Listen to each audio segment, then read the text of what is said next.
ઓમ નમો ભગવતે વાસુદેવાય નમઃ. હર હર મહાદેવ. રાધે રાધે. મિત્રો, હિન્દુ પંચાંગ મુજબ આજે ઋષિ પંચમી ઉજવવામાં આવી રહી છે. ધાર્મિક શાસ્ત્રોમાં ભાદરવા મહિનાની શુક્લ પક્ષમીની પંચમીના દિવસે સપ્ત ઋષિની પૂજા કરવાનો અને ઉપવાસ કરવાના મહત્વનો ઉલ્લેખ કરવામાં આવ્યો છે.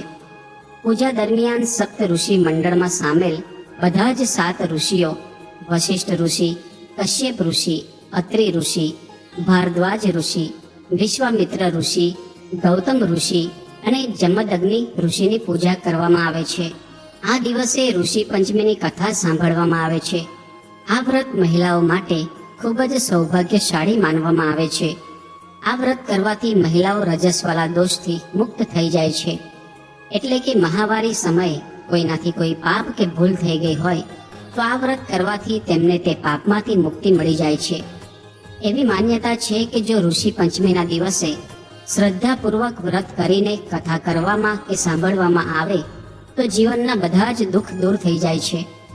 એમ તો ભક્તો ઋષિ પંચમીના દિવસે ફક્ત એક જ કથા સાંભળે છે, પરંતુ આજે હું તમને સપ્ત ઋષિ પંચમીની 7 સંપૂર્ણ ફળદાયી કથાઓ સંભળાવવા જઈ રહ્યો છું.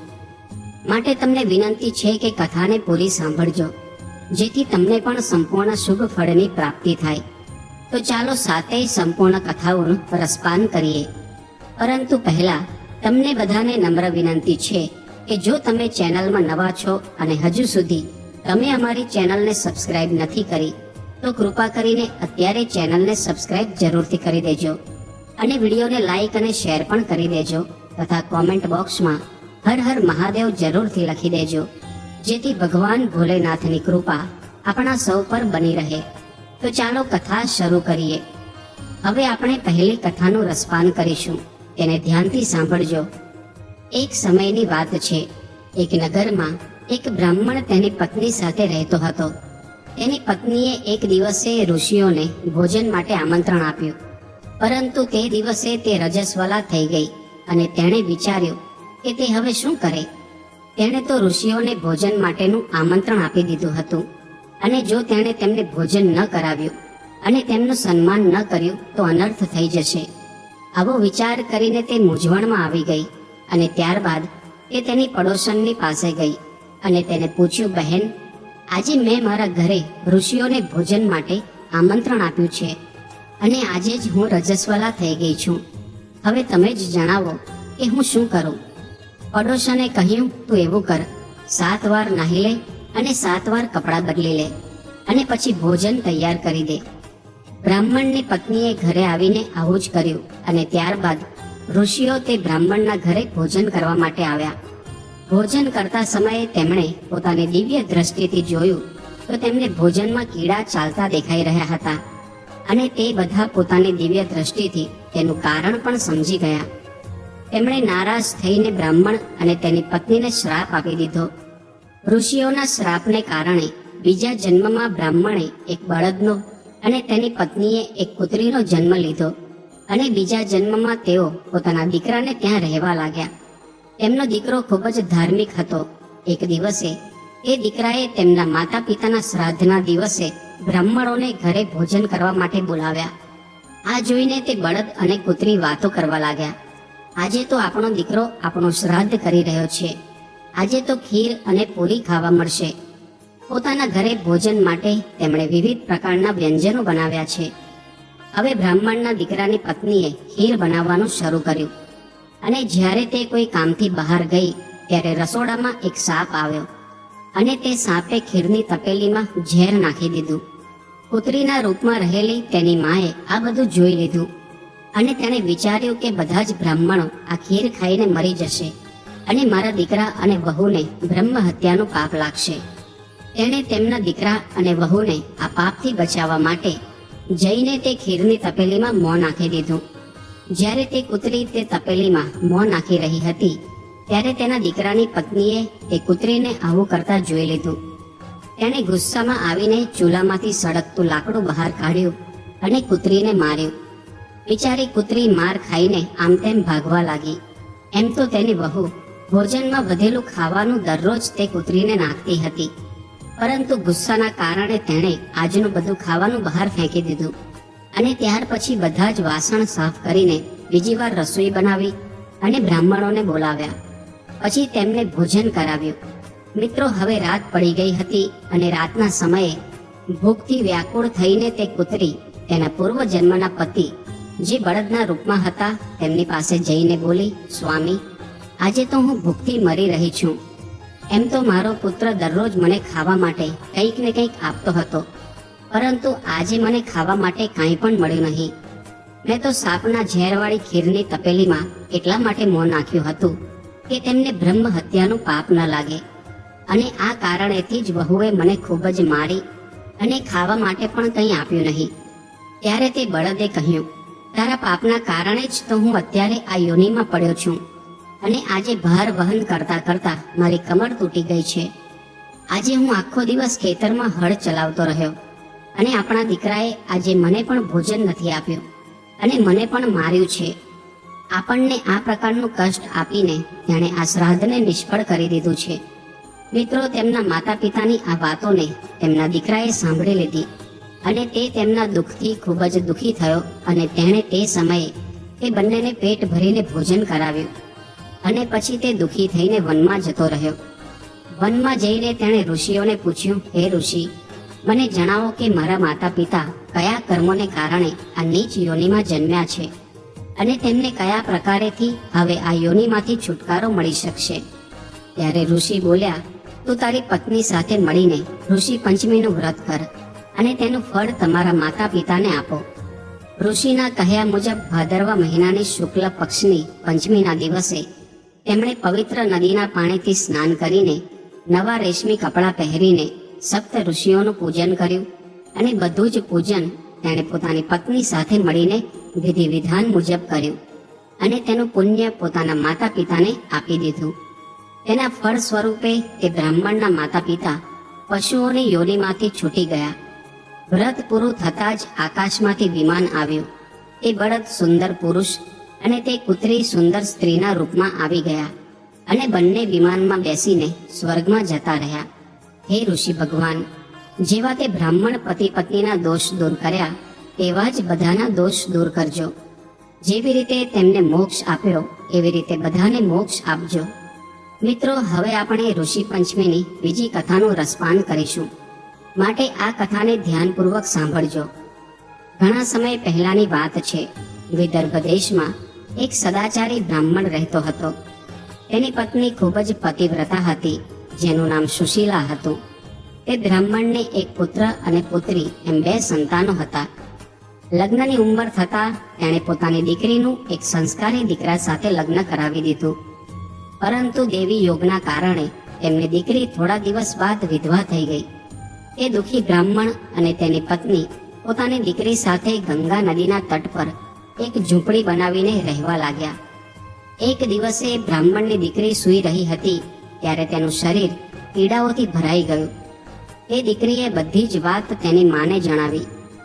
એ દીકરીની માએ બધી વાત તેના પતિને જણાવી અને પૂછ્યું, હે પ્રાણનાથ, આપણી દીકરીની આવી ગતિ થવાનું કારણ શું છે? ત્યારે બ્રાહ્મણે સમાધિમાં જઈને આ ઘટનાની જાણકારી મેળવી અને કહ્યું, ગયા જન્મમાં પણ આપણી દીકરી બ્રાહ્મણી હતી. તેણે રજસ્વલા થતાં જ વાસણોને અડી લીધા હતા અને આ જન્મમાં પણ તેણે લોકોની દેખાદેખીમાં ઋષિ પંચમીનું વ્રત પણ નથી કર્યું. એટલા માટે તેના શરીરમાં કીડા પડ્યા છે. હિન્દુ ધર્મશાસ્ત્રમાં વર્ણન કરવામાં આવ્યું છે કે રજસ્વલા સ્ત્રી પહેલા દિવસે ચંડાલીની, બીજા દિવસે બ્રહ્મઘાતીની અને ત્રીજા દિવસે ધોબણની જેમ અપવિત્ર હોય છે. તે ચોથા દિવસે સ્નાન કરીને શુદ્ધ થઈ જાય છે અને જો તે શુદ્ધ મનથી હજુ પણ ઋષિ પંચમીનું વ્રત કરે તો તેના બધા જ દુઃખ દૂર થઈ જશે અને બીજા જીવનમાં તેને અટલ સૌભાગ્યની પ્રાપ્તિ થશે. પિતાજીની આજ્ઞાથી તે દીકરીએ વિધિપૂર્વક ઋષિ પંચમીનું વ્રત અને ઉપવાસ કર્યો. વ્રતના પ્રભાવથી તે બધા જ દુઃખથી મુક્ત થઈ ગઈ. બીજા જન્મમાં તેને અટલ સૌભાગ્યની સાથે બધા જ સુખોની પ્રાપ્તિ થઈ. હે ભગવાન, જેવી રીતે તમે બ્રાહ્મણની દીકરી પર કૃપા કરી તેવી રીતે બધા પર કૃપા કરજો. બધાને દોષોથી મુક્ત કરજો અને બધાનું કલ્યાણ કરજો. મિત્રો, આ હતી ઋષિ પંચમીની બીજી કથા. હવે હું તમને ઋષિ પંચમીની ત્રીજી કથા સંભળાવવા જઈ રહ્યો છું, માટે ધ્યાનપૂર્વક સાંભળજો. મિત્રો, એક દિવસની વાત છે. એક ગામમાં એક ગરીબ માં અને દીકરો રહેતા હતા. ભાદરવો મહિનો આવ્યો અને ઋષિ પંચમી આવી. ત્યારે દીકરો બોલ્યો, હું મારી બહેન પાસે રાખડી બંધાવવા માટે જઈશ. ત્યારે માં બોલી, દીકરા, આપણે ગરીબ છીએ અને તારી બહેન ખૂબ જ અમીર છે. જો તું તેના ઘરે જઈશ તો તું તેને ભેટમાં શું આપીશ? ત્યારે દીકરો બોલ્યો, માં, હું લાકડા વેચીશ અને લાકડા વેચવાથી જે પૈસા મળશે તેને લઈને હું મારી બહેનના ઘરે જઈશ. આવું કહીને તે દીકરાએ લાકડા ભેગા કરવાનું શરૂ કર્યું અને તેને વેચીને પૈસા ભેગા કરીને તે ભાઈ પોતાની બહેનના ઘરે જવા રવાના થયો. જ્યારે તે બહેનના ઘરે પહોંચ્યો ત્યારે તે બહેન સૂતર કાંતી રહી હતી. તેણે જોયું કે તેનો ભાઈ આવ્યો છે, પરંતુ સૂતરનો તાર વારંવાર તૂટી રહ્યો હતો. તે તેને જોડવામાં વ્યસ્ત થઈ ગઈ. ભાઈએ વિચાર્યું કે મારી અમીર બહેનના મનમાં મારા માટે કોઈ પ્રેમ નથી રહ્યો અને તે પાછો જવા લાગ્યો. એટલામાં બહેનનો સૂતરનો તાર જોડાઈ ગયો અને પછી તે બહેન દોડીને તેના ભાઈ પાસે ગઈ અને કહેવા લાગી, ભાઈ, હું તો તમારી જ રાહ જોઈ રહી હતી. સૂતરનો તાર વારંવાર તૂટી રહ્યો હતો, એટલા માટે હું તમારી સાથે વાત ન કરી શકી. ત્યારબાદ બહેને પોતાના ભાઈને પાટલા પર બેસાડ્યો અને રાખડી બાંધી અને પછી ભાઈએ બહેનને ભેટ આપી. ખુશીથી પાગલ થયેલી બહેન પડોશનને પૂછવા ગઈ કે ઘરમાં કોઈ મહેમાન આવે તો તેના માટે શું રસોઈ બનાવવી જોઈએ. પડોશને કહ્યું કે ઘીની અંદર ભાત રાંધીને બનાવો અને તેમાં તેલનો વઘાર કરજો. બહેન ખુશીથી પાગલ હતી. જેવું પડોશને કહ્યું તેવું જ તેણે કર્યું. પરંતુ 2 કલાકનો સમય પસાર થઈ ગયો. ભાઈએ કહ્યું, મને ખૂબ જ ભૂખ લાગી રહી છે. ત્યારે બહેન બોલી, મેં ભાત રાંધી દીધા છે, પરંતુ 2 કલાક થઈ ગયા છે અને તે હજુ સુધી બન્યા નથી. બહેને તેના ભાઈને પડોશને કહેલી બધી જ વાત કહી સંભળાવી.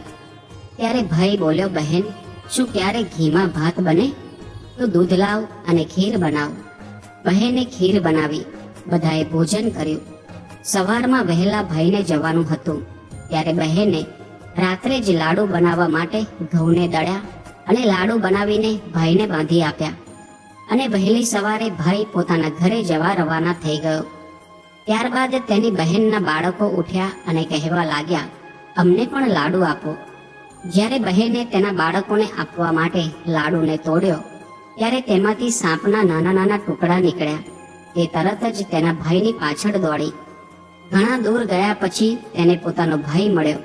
ત્યારે તેણે ભાઈને બૂમ પાડી અને ત્યારે તેનો ભાઈ વિચારવા લાગ્યો કે હું મારી બહેનના ઘરેથી કશું જ લાવ્યો નથી, તેમ છતાં તે મારી પાછળ કેમ દોડીને આવી ગઈ. બહેનની પાસે આવીને ભાઈએ પૂછ્યું, હું તારા ઘરેથી કશું પણ લાવ્યો નથી, તો પછી તું મારી પાછળ પાછળ ભાગીને કેમ આવી? ત્યારે બહેન બોલી, હું તારો જીવ બચાવવા માટે આવી છું.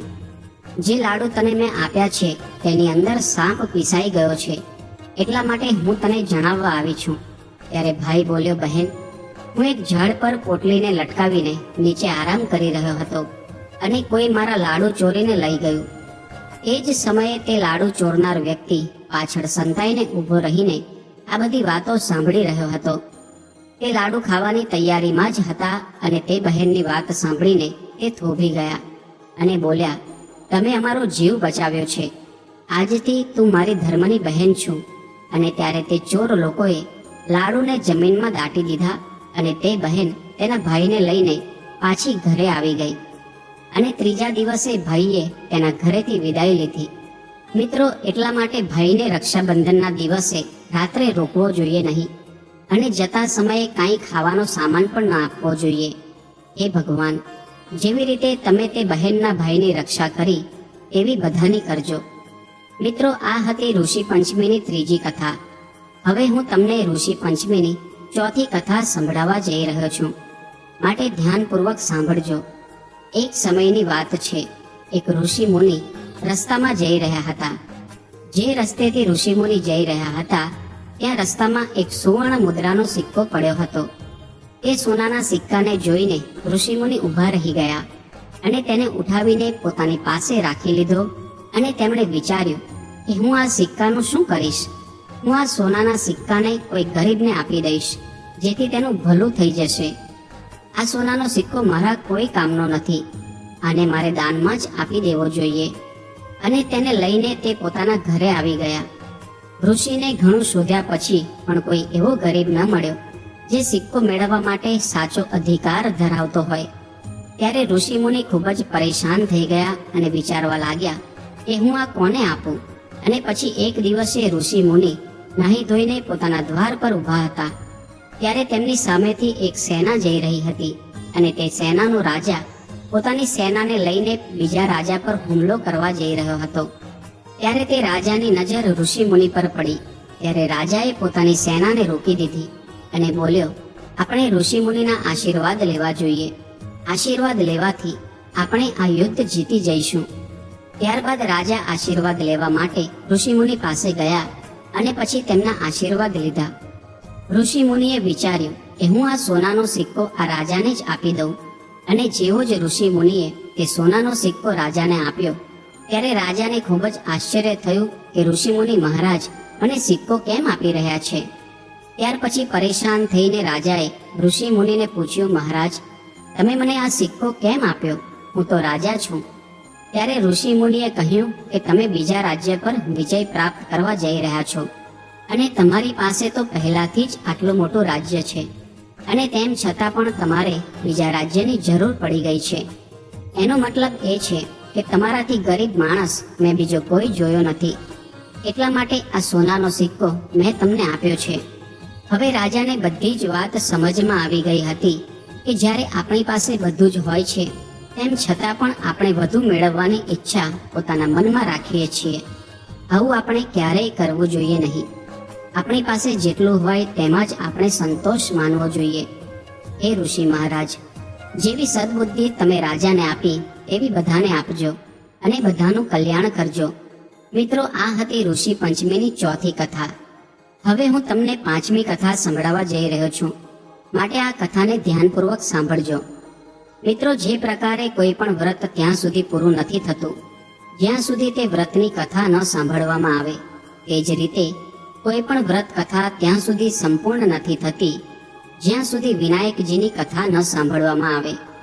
એટલા માટે હું તમને વિનાયકજીની કથા સંભળાવવા જઈ રહ્યો છું. કોઈ પણ કથા પછી વિનાયકજીની કથા સાંભળવાથી સંપૂર્ણ ફળની પ્રાપ્તિ થાય છે. એટલા માટે હું તમને બધાને વિનાયકજીની કથા સંભળાવવા જઈ રહ્યો છું. આ કથાને ધ્યાનપૂર્વક સાંભળજો. મિત્રો, એક ગામ હતું અને તે ગામમાં એક આંધળી વૃદ્ધ મહિલા રહેતી હતી. તેમનો એક નાનો પરિવાર હતો જેમાં તેમનો દીકરો અને વહુ હતી. તે વૃદ્ધ માજીને ગણેશજીમાં ખૂબ જ શ્રદ્ધા હતી. તે હંમેશા તેમની ભક્તિ અને પૂજા કરતી હતી. એક દિવસે ગણેશજીએ પ્રસન્ન થઈને તે વૃદ્ધ માજીને દર્શન આપ્યા અને તેમને કહ્યું, માજી, હું તમારી ભક્તિથી ખૂબ જ પ્રસન્ન થયો છું. હવે તમે મારી પાસે કંઈક માંગો. ત્યારે વૃદ્ધ માજીએ કહ્યું, ભગવાન, મને તો કંઈ માંગતા આવડતું જ નથી, તો પછી હું તમારી પાસે શું માંગું? ત્યારે ગણેશજી બોલ્યા, સારું, ઠીક છે, હું કાલે ફરીથી આવીશ. તમે તમારા દીકરા અને વહુને પૂછી લેજો અને તેમને પૂછીને કંઈક માંગી લેજો. ત્યારે વૃદ્ધ માજી બોલ્યા, ઠીક છે પ્રભુ. ત્યારબાદ તે વૃદ્ધ માજી પોતાના દીકરા અને વહુને કહે છે, આજે મને ભગવાન ગણેશે સ્વયં દર્શન આપ્યા છે અને તેમણે મને વરદાન માંગવા કહ્યું છે.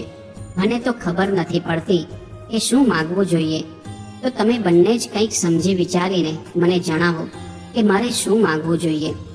ભગવાન ગણેશ કાલે ફરીથી આવશે. ત્યારે દીકરાએ કહ્યું, માં, ધન દોલત માંગી લેજો. ત્યારબાદ તેમણે તેમની વહુને પૂછ્યું. ત્યારે તે બોલી, સાસુમાં, અમારા લગ્નને ઘણો સમય થઈ ગયો છે અને તમારે પૌત્ર પણ જોઈએ છે, તો તમે વરદાનમાં પૌત્ર માંગી લેજો. ત્યારે વૃદ્ધ માજીએ વિચાર્યું કે આ બંને તો પોતાના મતલબની જ ચીજ વસ્તુ માંગી રહ્યા છે, તો મારે મારી પ્રિય બહેનપણીને પૂછવું જોઈએ, તે મને સાચી સલાહ આપશે. આવો વિચાર કરીને તે વૃદ્ધ માજી પોતાની પડોશન પાસે જાય છે અને જઈને પૂછે છે, બહેન, મને ભગવાન ગણેશે સાક્ષાત દર્શન આપ્યા છે અને મને વરદાન માંગવા કહ્યું છે. મને કંઈ સમજમાં જ ન આવ્યું કે મારે ભગવાન પાસે શું માંગવું જોઈએ. ત્યારે ગણેશજીએ કહ્યું કે તું તારા દીકરા અને વહુને પૂછી લેજે અને પછી મને જણાવજે. હું કાલે ફરીથી આવીશ. જ્યારે મેં મારા દીકરા અને વહુને પૂછ્યું ત્યારે દીકરો બોલ્યો કે ધન સંપત્તિ માંગી લેજો અને વહુ બોલી કે પૌત્ર માંગી લેજો. મને આ બંને વાતો તેમના પોતાના મતલબની લાગી. એટલા માટે હવે હું તારી પાસે આવી છું. તું મને સલાહ આપ કે મારે શું વરદાન માંગવું જોઈએ. ત્યારે પડોશન કહે છે કે તારે ધન પણ ન માંગવું જોઈએ કે પૌત્ર પણ ન માંગવો જોઈએ. તું તો હવે થોડા દિવસ માટે જીવીશ તો તું તારી આંખો માંગી લે. આ વાત સાંભળીને તે વૃદ્ધ માજીને આ વાત પણ યોગ્ય લાગી નહીં. તેમણે પડોશનની વાત પણ માની નહીં. સરળ સ્વભાવના તે વૃદ્ધ માજી ઘરે જઈને વિચારવા લાગ્યા કે એવું કયું વરદાન માંગવું જોઈએ કે જે ફક્ત કોઈ એક માટે ન હોય, પરંતુ તે વરદાનનું શુભ ફળ બધાને પ્રાપ્ત થાય. આવો વિચાર કરતા કરતા વૃદ્ધ માજીએ આખી રાત પસાર કરી દીધી. બીજા દિવસે ભગવાન ગણેશ આવ્યા અને બોલ્યા કે વૃદ્ધ માજી, આજે તમે કંઈક માંગી લો. ત્યારે તે વૃદ્ધ માજી બોલ્યા કે વિનાયકજી, મને આંખો આપો કે જેથી હું સોનાના વાડકામાં મારા પૌત્રને દૂધ પીતો જોઉં, અને સુહાગ આપો, નિરોગી કાયા આપો અને નોકરોની માયા આપો, અને આ દુનિયાના બધા જ લોકોને સુખ આપો, મોક્ષ આપો. ત્યારે ગણેશજી બોલ્યા કે માજી, તમે તો મને ઠગી લીધો અને બધું જ માંગી લીધું. ગણેશજી મુસ્કુરાવીને બોલ્યા, માજી, જેવું તમે કહ્યું બધું તેવું જ થશે. અને આવું કહીને ગણેશજી અંતર ધ્યાન થઈ ગયા. એ વૃદ્ધ માજીને ગણેશજીની કૃપાથી બધું જ મળી ગયું. હે ગણેશજી, જેવું તે વૃદ્ધ માજીને આપ્યું તેવું બધાને આપજો. શ્રી ગણેશ ભગવાનની જય. મિત્રો, આ હતી ઋષિ પંચમીની 5મી કથા. હવે હું તમને ઋષિ પંચમીની 6ઠ્ઠી કથા સંભળાવવા જઈ રહ્યો છું, માટે ધ્યાનપૂર્વક આ કથાને સાંભળજો. મિત્રો, કોઈ પણ વ્રત કથાને કહેતા સમયે તુલસી માતાની વ્રત કથા જરૂર કહેવી જોઈએ, કેમ કે હિન્દુ પુરાણોમાં માતા તુલસીને ખૂબ જ શુભ અને પૂજનીય માનવામાં આવ્યા છે. માટે તેમની ઉપસ્થિતિ હંમેશા શુભ ફળ જ પ્રદાન કરે છે. એના પરિણામ સ્વરૂપે ભગવાન વિષ્ણુને પણ ભોગના સમયે તુલસીનો પ્રસાદ અર્પણ કરવામાં આવે છે. એટલે હવે હું તમને માતા તુલસીની કથા સંભળાવવા જઈ રહ્યો છું, માટે ધ્યાનપૂર્વક સાંભળજો. મિત્રો, કારતક મહિનામાં બધી જ મહિલાઓ તુલસી માતાને જળ અર્પણ કરવા માટે જઈ રહી હતી. બધી જ મહિલાઓ તુલસી માતાનું પૂજન કરી જળ અર્પણ કરીને આવી જતી. પરંતુ એક વૃદ્ધ માજી ત્યાં આવતા અને પ્રાર્થના કરતા કહેતા, હે તુલસી માતા, અમને સર્વ પ્રકારે સુખી કરજો. ત્યારે તુલસી માતા સુકાવા લાગ્યા. ત્યારે ભગવાને પૂછ્યું કે હે તુલસી, તમે કેમ સુકાઈ રહ્યા છો? તમારી પાસે તો આટલી બધી મહિલાઓ રોજ આવે છે, તમને પ્રસાદ ધરાવે છે, જળ અર્પણ કરે છે અને ભજન ગાય છે. ત્યારે તુલસી માતાએ કહ્યું, હે ભગવાન, બધી મહિલાઓ મારી પાસે આવે છે, પરંતુ તેમાંથી એક વૃદ્ધ માજી દરરોજ આવે છે અને મને બધા જ પ્રકારે સુખી થવા માટેની વાત કહે છે. હું તો તેમને બધું જ આપી દઈશ, પરંતુ તેઓ મારી પાસે માંગે છે કે મને મૃત્યુ સમયે શ્રી કૃષ્ણનો કાંધો આપજો. તો હું તેમને તે કેવી રીતે આપીશ? ત્યારે ભગવાન બોલ્યા કે તુલસી, તમે ચિંતા ન કરશો. જ્યારે તે મૃત્યુ પામશે ત્યારે હું તેમને સ્વયં કાંધો આપવા માટે જઈશ. થોડા સમય પછી વૃદ્ધ માજીનું દેહાંત થઈ ગયું. બધા ગામવાળા ભેગા થયા હતા અને તે વૃદ્ધ માજીને લઈ જઈ રહ્યા હતા. પરંતુ માજી એટલા ભારે થઈ ગયા કે કોઈનાથી પણ ઉંચકી શકાય નહીં. બધાએ કહ્યું કે આટલો પૂજાપાઠ કરતા હતા, પાપ નષ્ટ થવા માટેની માળા ફેરવતા હતા, તેમ છતાં પણ તે આટલા ભારે કેમ થઈ ગયા? ત્યારે ત્યાં એક વૃદ્ધ બ્રાહ્મણના રૂપમાં ભગવાન આવ્યા અને ત્યાં ઊભેલા લોકોને તેમણે પૂછ્યું, ભાઈ, આ ભીડ કેવી છે? ત્યારે ત્યાં ઊભેલા લોકો કહેવા લાગ્યા, આ વૃદ્ધ માજી મૃત્યુ પામ્યા છે, પાપી હતા એટલા માટે ભારે થઈ ગયા છે અને કોઈનાથી ઉંચકી શકાતા નથી. ત્યારે ભગવાને કહ્યું, મને તેમના કાનમાં એક વાત કહેવા દો, તો કદાચ તે હલકા થઈ જાય.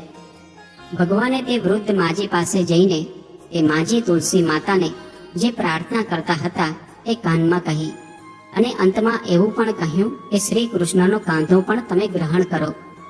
અને આટલું સાંભળતા જ તે મૃત માજી હલકા બની ગયા અને ભગવાને તેમને પોતાનો કાંધો આપ્યો. આવી રીતે તે વૃદ્ધ માજીને મુક્તિ મળી ગઈ. એ તુલસી માતા, તમે જેવી મુક્તિ તે વૃદ્ધ માજીને આપી તેવી મુક્તિ અમને પણ આપજો, અને જેવું તેમને ભગવાન શ્રી કૃષ્ણનો કાંધો મળ્યો તેવો બધાને મળજો. જય તુલસી માતા. મિત્રો, આ હતી ઋષિ પંચમીની છઠ્ઠી કથા. હવે હું તમને સાતમી કથા સંભળાવવા જઈ રહ્યો છું, માટે ધ્યાનપૂર્વક સાંભળજો. મિત્રો, એક લપસી હતો અને એક તપસી હતો. તપસી હંમેશા ભગવાનની તપસ્યામાં રહેતો હતો, અને લપસી દરરોજ સવા શેરની લાપસી બનાવીને ભગવાનને પ્રસાદમાં ધરાવતો હતો, અને ત્યારબાદ તેને ખાઈ લેતો હતો. એક દિવસે બંને ઝઘડવા લાગ્યા. તપસી બોલ્યો, હું રોજ ભગવાનની તપસ્યા કરું છું એટલા માટે હું મોટો છું. અને પછી લપસી બોલ્યો, હું દરરોજ ભગવાનને સવા શેરની લાપસીનો પ્રસાદ ધરાવું છું એટલા માટે હું મોટો છું. એ સમયે નારદજી ત્યાંથી પસાર થઈ રહ્યા હતા. બંનેને ઝઘડતા જોઈને તેમણે પૂછ્યું કે તમે કેમ ઝઘડી રહ્યા છો?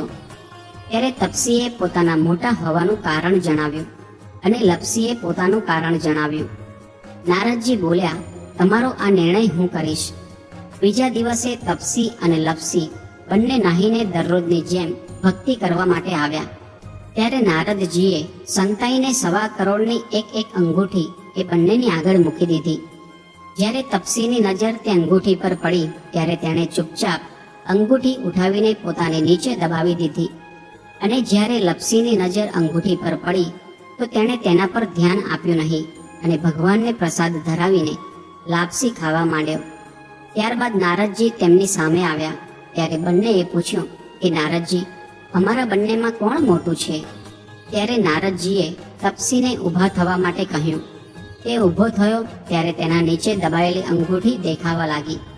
નારદજીએ તપસીને કહ્યું, તપસ્યા કરવા છતાં પણ તારી ચોરી કરવાની આદત ગઈ નહીં, એટલા માટે લપસી મોટો છે, અને તને તારી તપસ્યાનું કાંઈ પણ ફળ નહીં મળે. ત્યારે તપસીને ખૂબ જ શરમ આવી અને શર્મિંદા થઈને તે માફી માંગવા લાગ્યો. તેણે નારદજીને પૂછ્યું કે નારદજી, મને મારી તપસ્યાનું ફળ કેવી રીતે મળશે? ત્યારે નારદજીએ કહ્યું, જો કોઈ ગાય અને કૂતરાની રોટલી નહીં બનાવે તો ફળ તને મળશે, અને જો કોઈ બ્રાહ્મણને ભોજન કરાવીને દક્ષિણા નહીં આપે તો તે ફળ તને મળશે, અને જો કોઈ દીવાથી દીવો પ્રગટાવશે તો ફળ તને મળશે, અને જો કોઈ બધી જ વ્રત કથા સાંભળી લે અને તમારી આ કથા નહીં સાંભળે તો તેનું ફળ તને મળશે. મિત્રો, તે દિવસથી દરેક વ્રત કથા સાથે લપસી અને તપસીની કથા પણ કહેવામાં અને સાંભળવામાં આવે છે. એટલે કે લપસી અને તપસીની વ્રત કથાની સાથે વ્રતનું સંપૂર્ણ ફળ પ્રાપ્ત થાય છે. મિત્રો, આ હતી ઋષિ પંચમીની 7 સંપૂર્ણ ફળદાયી કથા. આશા રાખું છું કે તમને આ કથાઓ પસંદ આવી હશે. મિત્રો, સામાન્ય રીતે એક સાથે આ 7 કથાઓ સાંભળવા નથી મળતી, માટે આ વિડીયોને લાઈક કરી અને શેર કરજો. અને હજુ સુધી તમે અમારી ચેનલને સબસ્ક્રાઇબ ના કરી હોય તો સબસ્ક્રાઇબ પણ કરી દેજો. ફરી મળીશું એક નવા વિડીયો સાથે. જય સ્વામિનારાયણ, જય શ્રી રામ, જય શ્રી કૃષ્ણ, હર હર મહાદેવ.